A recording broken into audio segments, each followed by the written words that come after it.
আসসালামু আলাইকুম। আমাদের তারা কৃষি ইউটিউব চ্যানেলে আপনাদেরকে স্বাগতম। আজকের বিষয় গাছের শত্রু ঘাস। আপনার গাছটি দেখতে সুন্দর, নিয়মিত পানি দিচ্ছেন, সারও দিচ্ছেন, তারপরও গাছের বৃদ্ধি যেন ঠিকমতো হচ্ছে না। তাহলে একবার ভালো করে গাছের গোড়ার দিকে তাকিয়ে দেখুন। গাছের চারিদিকে এমনভাবে ঘাস আগাছা জন্মে থাকে এবং যা মাটি থেকে পুষ্টি খেয়ে ফেলে। মাটি অনেক সময় দেখা যায় না এই ঘাসের জন্য। তাহলে আপনার গাছের জন্য এটি একটি বড় সমস্যা হয়ে উঠতে পারে। এই ঘাসগুলো শুধু দেখতে অপরিচ্ছন্ন নয়, এগুলো মাটির পানি, পুষ্টি, জায়গা ও আলো নিয়ে আপনার মূল গাছের সঙ্গে প্রতিযোগিতা শুরু করে। তাই আজকের ভিডিওটি আপনার জন্য। গাছের নিচে কেন এত ঘাস জন্মায়, এগুলো গাছের কী ক্ষতি করে এবং সবচেয়ে সহজ উপায় কিভাবে এই ঘাস ও আগাছা মুক্ত করতে পারবেন সেগুলো নিয়েই আলোচনা করব। বন্ধুরা, প্রথমে বুঝতে হবে গাছের টব বা বাগানের মাটিতে হঠাৎ এত ঘাস হচ্ছে কেন। অনেক সময় মাটির মধ্যেই আগাছার বীজ থাকে, আবার বাতাস, বৃষ্টি, পাখি কিংবা আশপাশের জায়গা থেকেও আগাছার বীজ এই মাটির মধ্যে এসে পড়তে পারে। মাটিতে পর্যাপ্ত আর্দ্রতা, আলো, উপযুক্ত পরিবেশ পেলে সেই বীজ অঙ্কুরিত হয়ে দ্রুত বেড়ে ওঠে। বিশেষ করে নিয়মিত পানি দেওয়া হয় এমন টব বা বাগানের মাটিতে আগাছা খুব দ্রুত ছড়িয়ে পড়ে। বন্ধুরা, কেন এই ঘাস গাছের জন্য শত্রু? মনে রাখবেন, সব ধরনের ঘাস বা আগাছা সবসময় একই মাত্রায় ক্ষতিকর নয়। কিন্তু টবের সীমিত জায়গায় অনাকাঙ্ক্ষিত আগাছা থাকলে এগুলো মূল গাছের সঙ্গে প্রতিযোগিতা করে। প্রথমত পানি নিয়ে প্রতিযোগিতা করে।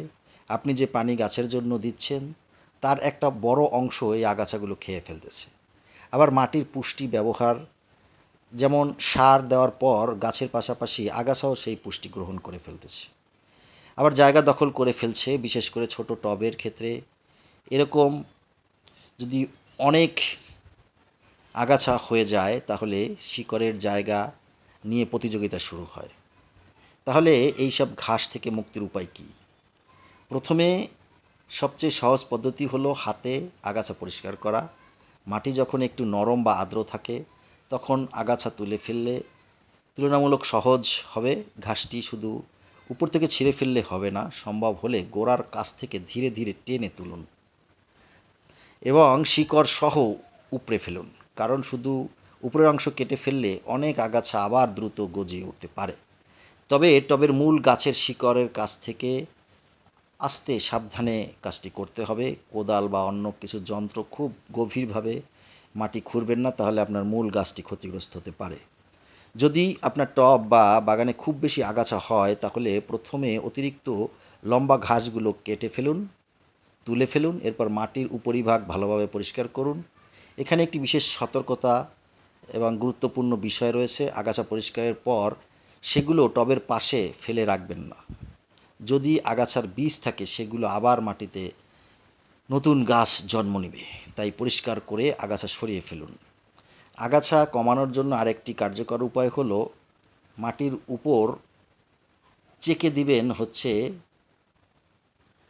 গাছের গোড়ার চারপাশে খালি মাটির উপর শুকনো পাতা, উপযুক্ত জৈব মালচ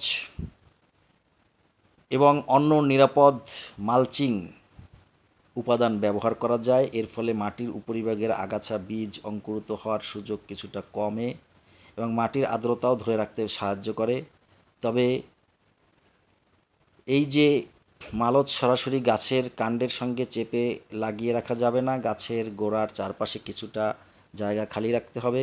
অনেক সময় আমরা টবে নতুন মাটি ও কম্পোস্ট দেওয়ার পর আর সেদিকে খেয়াল করি না, কিন্তু মাটিতে আগাছা দেখা দিলেই প্রথম দিকে তুলে ফেলুন। একটি আগাছা বড় হয়ে বীজ তৈরি করার আগেই যদি তুলে ফেলেন তাহলে ভবিষ্যতে আগাছার সমস্যা অনেকটা কমে যাবে। অর্থাৎ ছোট আগাছা সহজে নিয়ন্ত্রণ, আর আগাছা বড় হয়ে পুরো টব দখল করে ফেললে পরিষ্কার করা অনেক কঠিন। বন্ধুরা, শুধু টবের আগাছা পরিষ্কার করলে হবে না, নিজের ইচ্ছামতো শক্তিশালী উইড কিলার আপনাকে ব্যবহার করতে হবে। কারণ ভুলভাবে ব্যবহার করলে আপনার মূল গাছও ক্ষতিগ্রস্ত হতে পারে। বিশেষ করে সবজি, ফল ও খাওয়ার উপযোগী গাছের আশপাশে কোনো রাসায়নিক আগাছানাশক ব্যবহারের আগে অবশ্যই পণ্যের লেবেল ও নিরাপত্তার নির্দেশনা অনুযায়ী ব্যবহার করবেন। টবের ক্ষেত্রে সাবধানতা অবশ্যই আপনাকে অবলম্বন করতে হবে। আর শেষ কথা যদি বলি, গাছের নিচে জন্মানো প্রতিটি ঘাসকে ভয় পাওয়ার প্রয়োজন নেই। কিন্তু আপনার টব বা বাগানে যদি এমনভাবে আগাছা ছড়িয়ে পড়ে যে মূল গাছের চারিপাশের মাটি পুরোপুরি ঢেকে ফেলেছে, তাহলে অবশ্যই নিয়ন্ত্রণ করতে হবে। আর নিয়মিত গাছের গোড়া পরিষ্কার রাখতে হবে, ছোট অবস্থায় আগাছা তুলে ফেলতে হবে। এটাই হলো মূল কথা। গাছকে শুধু পানি আর সার দিলে হবে না, গাছের চারপাশ পরিবেশটা পরিচ্ছন্ন রাখতে হবে, তাহলেই আপনি ভালো ফল পাবেন। যাই হোক বন্ধুরা, ভিডিওটি ভালো লাগলে লাইক দিন, শেয়ার দিন। কৃষিভিত্তিক আরও ভিডিও পেতে আমাদের তারা কৃষির পাশে থাকুন, সাবস্ক্রাইব করুন। সবুজ বন এবং গাছের যত্ন নিয়ে নিজে অক্সিজেন নিন এবং অন্যকে বাঁচিয়ে রাখতে সাহায্য করুন। ধন্যবাদ।